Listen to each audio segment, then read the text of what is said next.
And then I also have a belief that you do a certain amount of work on yourself and you can blame your parents for so long. Yeah. And then at some point you have to recognize, okay, I'm not a child anymore. I'm 40 years old and I am now an adult. And I can't blame my childhood for being stuck or whatever I'm experiencing now. And you step into radical responsibility for your life and you own everything. And you say, okay. I love that radical responsibility. That's beautiful. Yeah. That's what we need to do, all of us.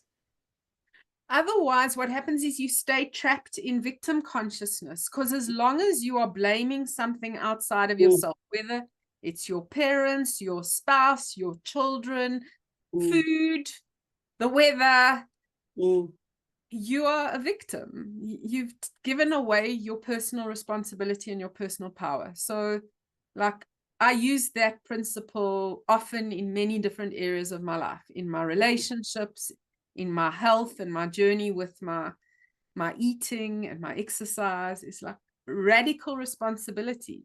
And if you don't take ownership, it doesn't serve you. So like, how does it serve me to keep blaming my parents for where I'm at?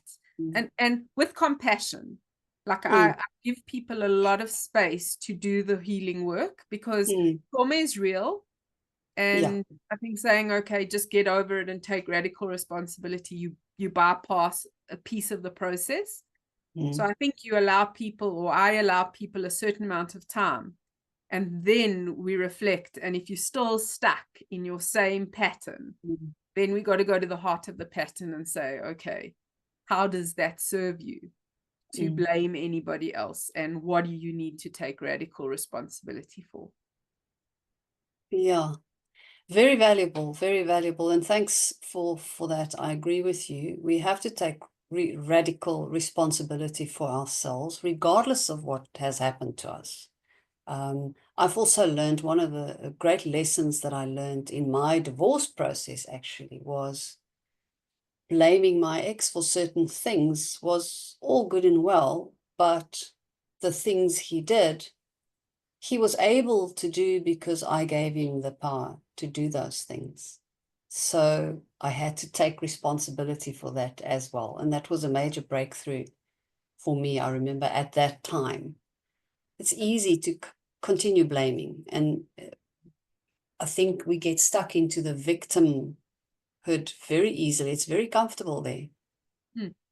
So this idea of, like, for so long I called my ex-husband a narcissist, and yes, there are narcissistic tendencies, but I think that's the easy, like, if you call that person a narcissist, it means you the victim. Exactly what you were saying. And as I was thinking about my story, and when I was reflecting about my marriage, you'll remember me saying I didn't have good boundaries. I didn't know what I needed, and I didn't ask for it. I didn't communicate effectively with that person. So it's easy to make him the demon, but I also have to own my part in the dance.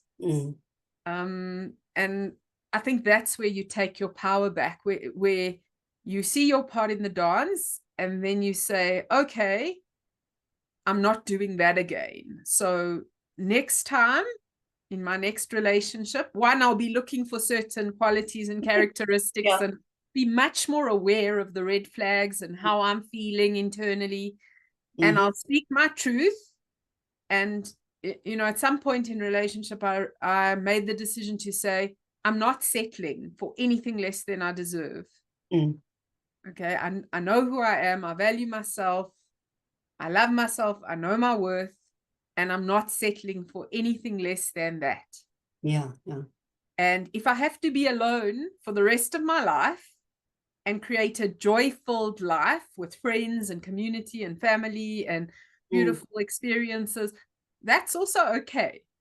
But I'm not prepared to stay in a relationship where I'm not valued. And that was a major shifting in resonance for me. I did a 6-month program to shift all of my earlier patterns, because I wasn't going to repeat that same pattern again.